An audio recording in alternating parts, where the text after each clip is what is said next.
Hello everybody, एक बार फिर से आपका स्वागत है आपके अपने यूट्यूब चैनल पर जिसका नाम है सक्सेस हरियाणा।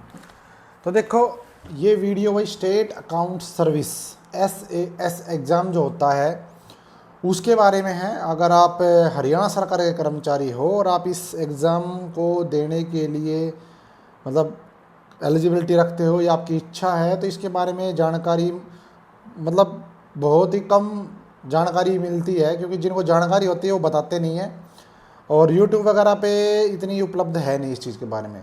तो मैं आपको जितनी मुझे जानकारी, मैं तो नहीं कहता मुझे सब कुछ ही पता है, नहीं, जितनी मुझे जानकारी है इस एग्ज़ाम के बारे में वो मैं आपके साथ शेयर करूंगा, ताकि आपको अपनी आगे की तैयारी के लिए इसके बारे में पहले पता चल सके कि एक्चुअल चीज़ क्या है, कैसे क्या सिस्टम है इसका, क्या होता है, क्या प्रोसेस है, वो बताऊँगा आपको। आज पहली वीडियो है, इसके बाद 2-3 वीडियो और आएंगी कंप्लीट, मैं आपकी जो इसके बारे में जानकारी वो आपके साथ शेयर कर दूँगा। देखो, सबसे पहली बात तो ये कि SAS ये एग्ज़ाम होता है स्टेट अकाउंट सर्विस, ये तो इसकी फुल फॉर्म है, मतलब अकाउंट्स के बारे में जो चीज़ें होती है वो। दूसरा है कि ये है क्या, मतलब इसका ज़रूरत क्यों है और इसके अंदर सिलेक्शन होने के बाद है क्या चीज़।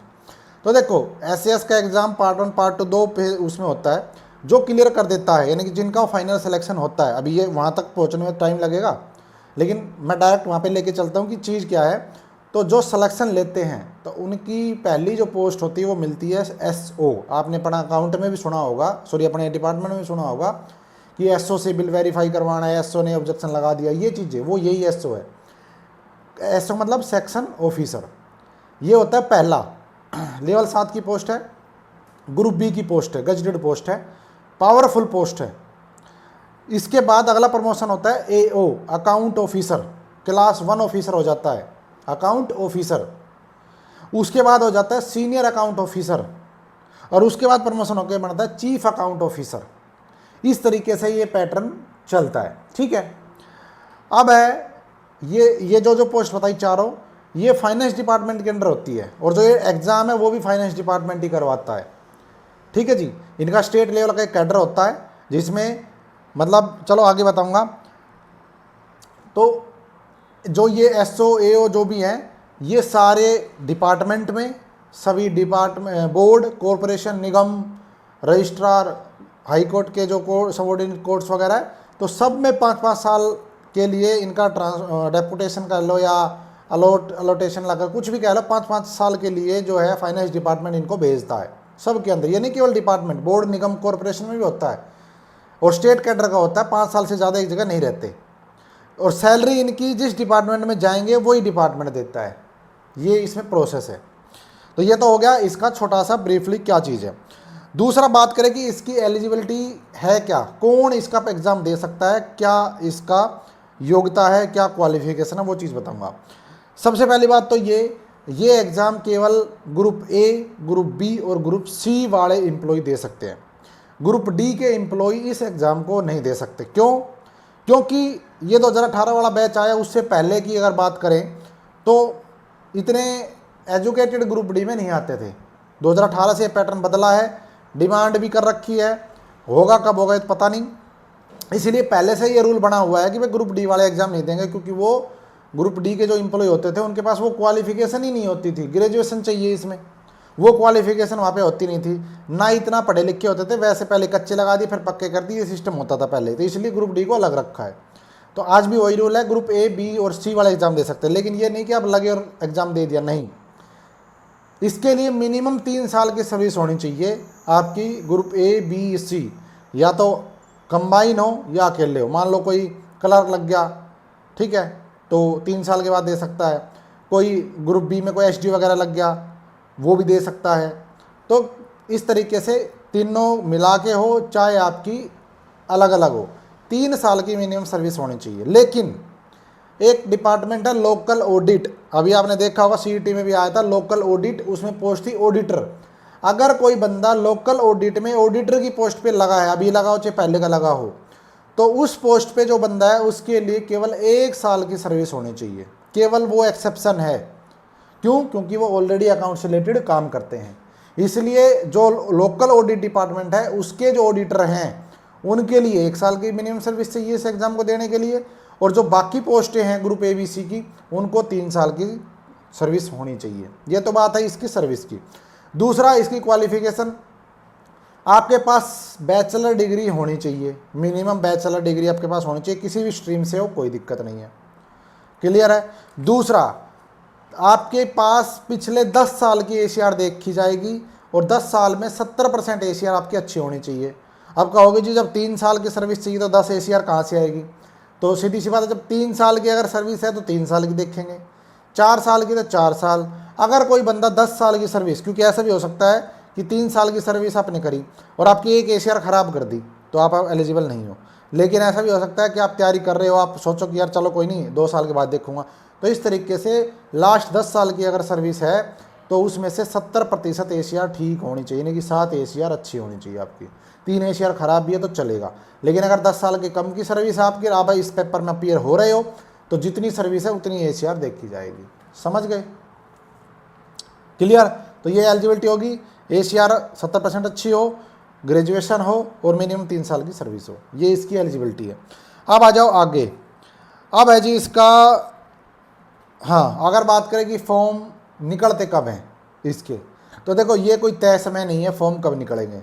कई साल में भी निकल जाते हैं और वैसे तो ऐसा चांस कम ही आया कि हर साल निकल जाए, लेकिन कई साल निकल जाते हैं, कई साल में निकलता है। तैयारी भी इसकी कई साल में होती है, ऐसे नहीं कि आज आप करी और हो गया 6 महीने में कम, नहीं, बहुत कुछ होता है इसमें। वो भी आगे जब अपकमिंग वीडियोज आएंगे उनमें सब कुछ बताऊंगा मैं आपको कि, तो इसका जो सिस्टम वो आगे बताऊंगा वीडियो में। लेकिन इसकी बात करें फार्म भरने की फ़ीस, तो 3000 रुपये फ़ीस होती है इसकी, जो अनरिफंडेबल होती है, रिफंड नहीं हो सकती किसी भी हालत में। दूसरी बात, ये फॉर्म भरा जाता है प्रॉपर चैनल। प्रॉपर चैनल मतलब आपके डिपार्टमेंट के थ्रू फॉर्म भर के जाएगा। फाइनेंस डिपार्टमेंट नोटिफिकेशन निकालता है, उसके बाद डिपार्टमेंट को सर्कुलर आता है। डिपार्टमेंट अपने एलिजिबल जो कर्मचारी होते हैं उसमें उस चीज़ को सर्कुलेट करता है, और जो एलिजिबल कैंडिडेट फॉर्म भरना चाहता है उसका फॉर्म भर के वेरीफाई करके, इसके फॉर्म जो कर्मचारी फॉर्म भरेगा वो अपने डिपार्टमेंट के प्रॉपर चैनल से, जहाँ पे नौकरी कर रहा है वहाँ से घूमता घूमता एचओडी के पास जाएगा। एचओडी वेरीफाई करेगा कि उसने जो चीज़ भरी है फार्म के अंदर वो सर्विस बुक के अकॉर्डिंग बिल्कुल करेक्ट है या नहीं है। वो वेरीफाई करने के बाद उसको आगे प्रोसेस करता है। उसके बाद जो एसीएस फाइनेंस है, एसीएस फाइनेंस वो उस फार्म को देखता है। अगर उसको लगता है कि भाई इसमें कुछ है, इशू है, करेक्शन मतलब कोई मिस्टेक है या गलत है एंट्री, तो उसके पास पावर है, वो वहाँ पे उस फॉर्म को रिजेक्ट कर सकता है। कौन रिजेक्ट कर सकता है? ACS finance. तो ये है आपके फॉर्म भरने का प्रोसेस। प्रॉपर चैनल फॉर्म भरा जाता है और बिल्कुल बाकायदा चेक वगैरह करके सब कुछ वेरीफाई करके डिपार्टमेंट, जब आपका फार्म आगे प्रोसेस होता है उसके बाद फिर एग्ज़ाम की डेट तय होती है। ठीक है, अभी पार्ट 1 हो रखा है, पार्ट 2 अब होने वाला। पार्ट 1 में अपने 2 साथी है मेरे जानकार, दोनों ही क्लर्क है, उन दोनों का पार्ट 1 क्लियर है। और कोशिश करेंगे जिस दिन, क्योंकि कभी कभी मिलते हैं वो, तो जिस दिन मुलाकात हो गई, एक तो अपने यहीं अशोक जी हैं क्लर्क, काफ़ी टैलेंटेड हैं, मैं उनसे बहुत सी चीज़ें पूछता रहता हूँ फ़ोन पे। जिस दिन टाइम मिलेगा मुलाकात होगी उस दिन आपको और डिटेल से रूबरू करवाएंगे कि ये एसओ का एग्ज़ाम है वो कैसे क्लियर होता है, क्या प्रोसेस है, कैसे उन्होंने तैयारी करी, कहाँ से करी, क्या है। ठीक है, और डिटेल में बताएंगे, लेकिन उससे पहले जो मुझे जानकारी है वो भी मैं आपको शेयर करता रहूँगा। अगर बात करें इससे आगे, तो एक चीज़ डिपार्टमेंट और वेरीफाई करेगा। ऐसे नहीं कि कोई भी फॉर्म भर देगा। पहली बात तो डिपार्टमेंट उस चीज़ को वेरीफाई करेगा कि जो बंदा फॉर्म भर रहा है वो मतलब ऐसा है भी कि नहीं है, कैपेबल है कि नहीं है उस टेस्ट के लिए। ठीक है, तो ये चीज़ भी डिपार्टमेंट देखेगा। अगली बात करें, हाँ, ये बस इसके इस वीडियो में यही बताऊंगा। दो पॉइंट और रह गए। फार्म बता दिया, निकलेगा, प्रॉपर चैनल भर जाएगा। अब बात है पेपर की। इसके 2 पेपर होते हैं, पार्ट 1 पार्ट 2, 2 पेपर होते हैं। 2 पेपर नहीं, सॉरी 2 पार्ट है। पेपर तो कई सारे हैं, पार्ट 1 में अलग है, पार्ट 2 में अलग है, लेकिन उसको विस्तार से बताऊंगा। पार्ट 1 में क्या होता है, पार्ट 2 में क्या होता है, वो बताऊंगा विस्तार से अगली वीडियो में। लेकिन उससे पहले एक चीज़ बता देता हूँ, ये जो पेपर है वो किताब खोल के किया जाता है। किताब आपके पास होगी रूल्स रेगुलेशन की, अलग अलग जो भी आपके उसमें आपके एचसीएस रूल्स वगैरह भी सारे आएंगे। आप अकाउंट से रिलेटेड पेपर भी होंगे, बुक होंगी। तो बुक खोल करके पेपर पास किया जाता है। फिर कुछ सोचेंगे जब बुक खोल के फिर तो हो ही जाएगा भाई, नकल के लिए भी अकल चाहिए। ठीक है, तो बुक खोल कर बेशक हो, लेकिन इतना आसान नहीं है। हज़ारों फार्म भरते हैं, पास होने वालों की संख्या सिर्फ सैकड़ों में होती है, सैकड़ों में। ठीक है, तो ये शायद 600 नंबर का पेपर होता है पहला पार्ट 1, जो पार्ट 1 का जो जितने पेपर हैं वो 600 नंबर का होता है। तो अब की बार कई ऐसे हैं जो मुझे पता चला, और हर पेपर में पास होना पड़ेगा, ये भी बात है, मिनिमम नंबर हर पेपर में लेने पड़ेगा। पार्ट 1 में जितने पेपर है ना सभी में मिनिमम मार्क्स लेने पड़ेंगे, अगर एक पेपर में फेल हो गए तो आपको पास नहीं किया जाएगा, इस तरीके से। तो मेरे ऐसे कई जानकार हैं जिनके नंबर तो 450 नंबर है, ठीक है, 460 480 तक नंबर है, लेकिन एक पेपर में रह गए। और ऐसे भी हैं जिनके नंबर 350 पौने 400 तक हैं दोस्त, ठीक है, वो लेकिन वो सब में एवरेज करके पास हो गए। तो वो पार्ट 2 देंगे। पार्ट 2 जब होगा तो उसके लिए सरकार ये जो पास होते हैं इन्हीं की तरफ से डिमांड की जाती है। 5-6 महीने का टाइम लग जाता है बीच में आराम से। आज मान लो रिजल्ट आया पार्ट 1 का, पार्ट 2 का टाइम आया लगेगा। तो जब ये डिमांड करते हैं पार्ट 2 वाले कि जी हमारा पार्ट 2 ले लो, तब सरकार पार्ट 2 ले लेती है इसका। तो अभी तो इतनी जानकारी दूंगा आपको, अगली वीडियो में और ज़्यादा डिटेल में जानकारी देंगे कि पार्ट 1 और पार्ट 2 कैसे होता है। अपना टारगेट भी यही है, ठीक है, कभी ना कभी टारगेट इसी पोस्ट को लेकर के है अपना भी। जिस दिन एलिजिबल हो जाएंगे उस दिन पूरी कोशिश करेंगे कि इसकी भी बहुत डीपली अच्छे से, कुछ तो अभी भी जानते हैं कि क्या क्या है इसमें, कुछ चीज़ें ठीक भी है तो कर रहे हैं, बाकी अब आगे देखेंगे। अगले वीडियो में पार्ट 1 और पार्ट 2 के बारे में डिटेल से बताऊंगा कि क्या है इसका, कितने पेपर होते हैं, कौन कौन से पेपर होते हैं, तैयारी कैसे की जाती है, कौन सी बुक्स है, वो सारी बताऊंगा अगली वीडियो में। तो आप लोग इस वीडियो ज़्यादा से ज़्यादा शेयर करना, क्योंकि यूट्यूब के ऊपर मैंने भी देखा कि इस एसएस एग्ज़ाम के बारे में बहुत ज़्यादा डिटेल में जानकारी मुझे भी नहीं मिली, ठीक है। मैं भी बहुत कुछ जानना चाहता हूँ इसके बारे में, लेकिन मुझे भी बहुत डिटेल से जानकारी नहीं मिली। तो आप लोगों को भी नहीं मिलेगी जब है ही नहीं यूट्यूब पे। तो जिनको जानकारी अच्छे से है तो वो बताते भी कम है, लेकिन अपने बताया मैंने आपको, 2 साथी हैं, उनसे मुलाकात होगी जब वो डिटेल से आपको जानकारी प्रोवाइड करवाएंगे। थैंक यू, जय हिंद, जय भारत।